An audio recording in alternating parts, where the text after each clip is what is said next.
मृत्यु एक ऐसा शब्द जिसे सुनते ही इंसान डर जाता है, लेकिन क्या ये अंत है या फिर एक नई यात्रा की शुरुआत? हम में से हर कोई कभी ना कभी ये सवाल जरूर करता है, मरने के बाद क्या होता है? आत्मा कहाँ जाती है? क्या वो हमें देखती है? आज इस वीडियो में हम जानेंगे मृत्यु के बाद आत्मा का सफर क्या होता है, वैदिक ग्रंथों और आधुनिक विज्ञान की दृष्टि से।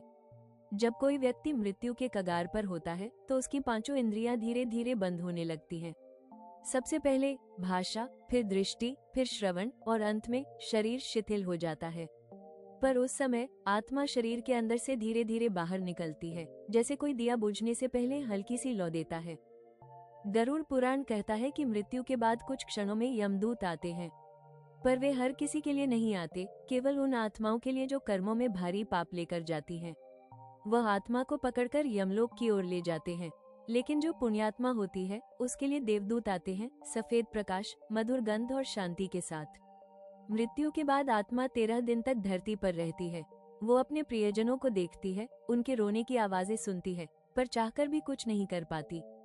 यही कारण है कि श्राद्ध और पिंडदान किया जाता है, ताकि आत्मा को आगे के सफर के लिए ऊर्जा मिल सके। 13 दिन बाद आत्मा यमलोक की यात्रा पर निकलती है, एक रहस्यमयी मार्ग से, जिसे सुषुम्ना पथ कहते हैं।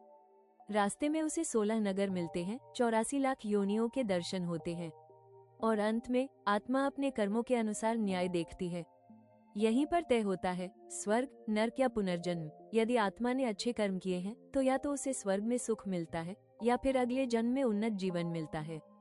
पर अगर वो मोक्ष की स्थिति में पहुंच गई तो आत्मा ब्रह्म में विलीन हो जाती है। ना जन्म ना मृत्यु, बस शाश्वत शांति। मृत्यु अंत नहीं है, यह आत्मा की एक नई यात्रा की शुरुआत है।